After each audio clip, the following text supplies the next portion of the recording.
How to add PayPal on Uber Eats. Hello everyone, welcome back to my channel How to Use Basics. Today on this tutorial video, I will show you guys how you can add your PayPal account on Uber Eats. So let's get right into the tutorial. Firstly, open your Uber Eats application and make sure that you are logged in into your account. Once you are here on this interface, now click on account option at the bottom right corner.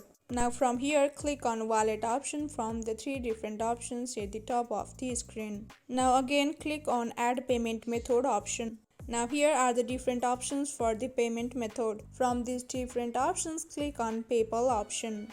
Wait for a while and now Uber Eats will ask you to use paypal.com to sign in into the PayPal account. So click on continue option.